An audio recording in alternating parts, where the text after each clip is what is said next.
Why wasn't Mark Harmon the first choice for Gibbs, and what made the showrunners change their minds? Whose family members played significant roles on the show? What secrets were hidden on the Most Wanted board? And which celebrities appeared on NCIS before they became famous? Hi, I'm Dylan, and here we have quite a list of awesome behind-the-scenes details about NCIS. Can you imagine someone else playing Gibbs instead of Mark Harmon? Originally, the show's creators wanted to offer the role to Scott Bakula or Don Johnson. There was even a time when Harrison Ford was also on the shortlist. By the way, in the very first episode of NCIS, Mark Harmon alluded to this fact, dropping Ford's name in the movie he was in, Air Force One. And he wasn't the only A-lister who could have gotten a role in this hit series. Jennifer Aniston almost played Kate. The actress was actually up for a part, but at that time she wasn't done shooting the final season of Friends yet. NCIS would have had to postpone production by at least 1 year, so Agent Caitlin Todd was eventually portrayed by Sasha Alexander. Can you guess why the show's creator, Don Bellisario, didn't have Harmon in mind for the role of Gibbs? It turns out that Bellisario remembered him from his earlier roles, and he didn't feel that such a good-looking man would fit in. And only after seeing Harmon in his then newest role on The West Wing, where he portrayed a stoic Secret Service agent, was Bellisario convinced he could do it. What I saw was a very controlled presence, a quiet strength, he told Entertainment. That's what I was looking for. And that's exactly what we love about Gibbs, right? You might be convinced that Cote de Pablo is Israeli, just like her character.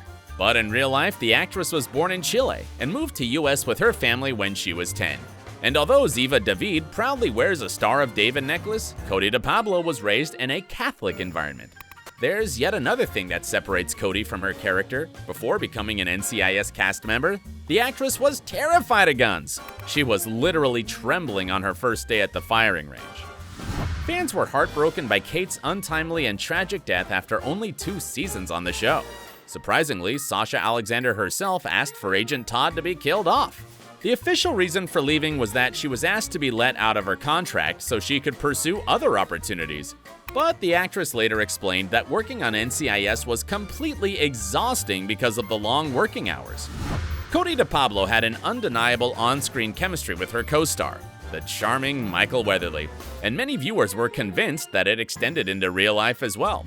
But Weatherly shared the truth about their relationship, telling Deadline that the two actually got off on the wrong foot during a screen test, but ended up becoming friends.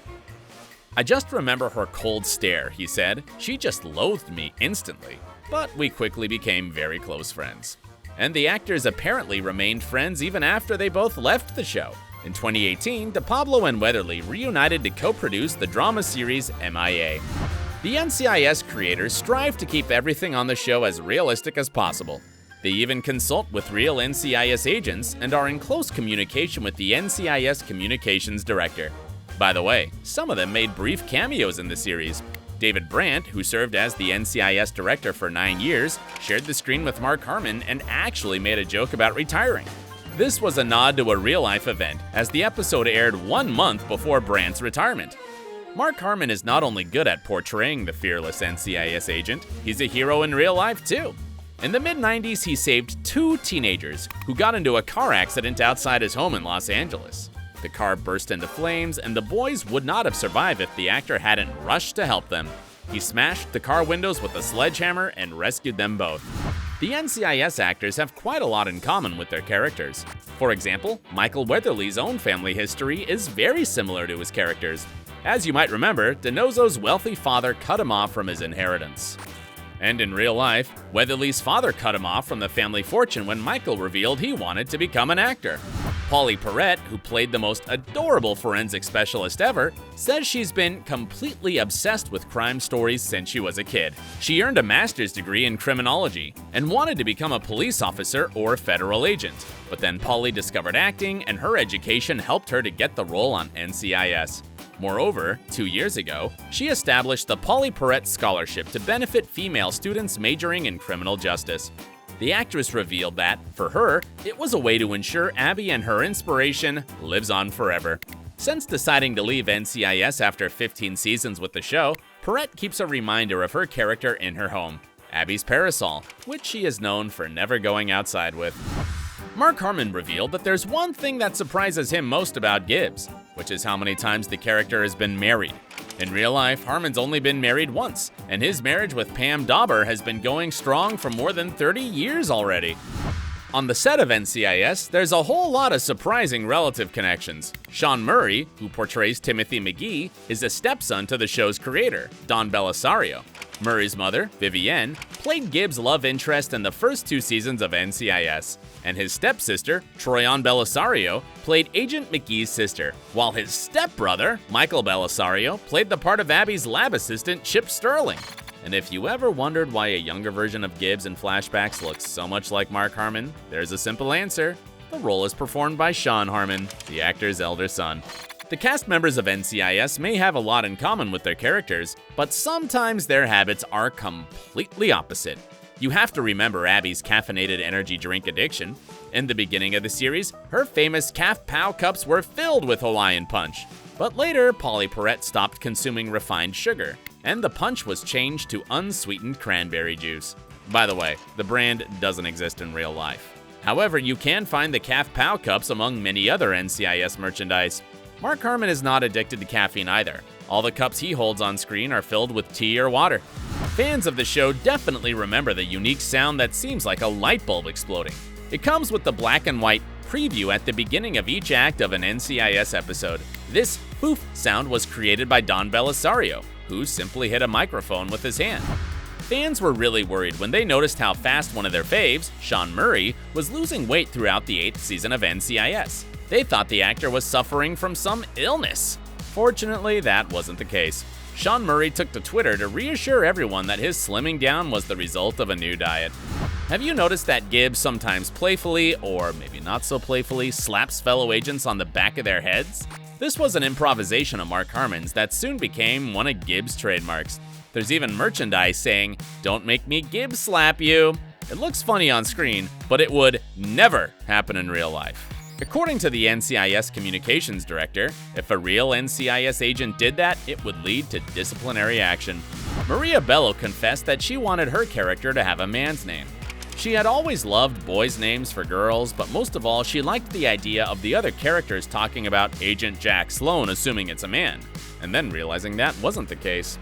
Also, Jack is short for Bello's son's name, Jackson Blue McDermott. David McCallum, better known as Ducky, revealed that in order to get into the mindset of his character, he trained with the Los Angeles chief pathologist. McCallum was fascinated by the autopsies, and even invited his younger colleague, Brian Dietzen, to attend one too. And although it helped him realize how difficult and important the medical examiner's job is, Dietzen found the experience quite disturbing. One of the most notable details in NCIS headquarters is a board filled with bad guys' faces on it. It appears in the background of almost every episode. Of course, there are the real-life most wanted fugitives on it, like Osama bin Laden. His photo was on the wall from the very first episode of the series, up until he was hunted down in 2011. However, by the time it happened, the production of the season had already wrapped, so a little bit of digital magic was used to cross the photo out with the red line. But eagle-eyed fans might have spotted some other familiar faces. For example, Agent G. Callan from the spin-off series NCIS Los Angeles, who presumably went undercover using one of his aliases. Also, among the criminals in question, there's a photo of the show's creator, Don Bellisario himself. Of course, the entire cast of NCIS are great actors, but they also have other talents. When she was starting out in the industry, Cote de Pablo struggled to gain gigs on Broadway. In 2004, she was supposed to make her debut in The Mambo Kings, but the show was canceled. Fortunately, later that year, she landed the starring role of Ziva David. Moreover, she actually performed a cover of a Tom Waits song, Temptation, in the premiere episode of Season 6.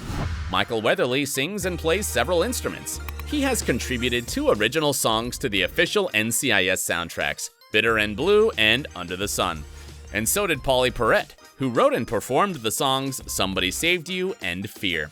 Wilmer Valderrama also doesn't stop at acting. He has a production company and independently produces a variety of entertainment projects.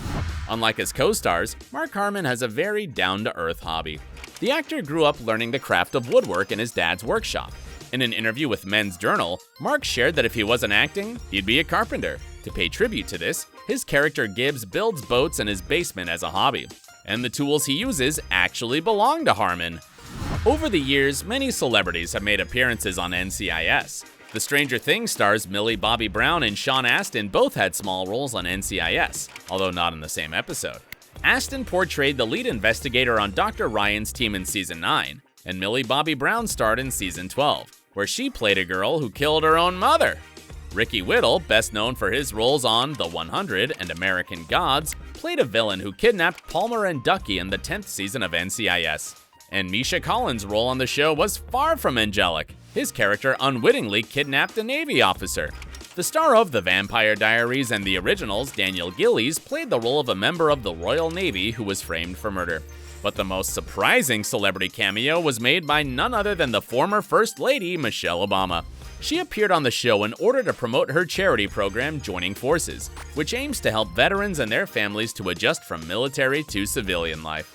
So, which of these NCIS behind-the-scenes facts surprised you the most? Share with us in the comments below. Thanks for watching this video, and keep staying with awesome movies!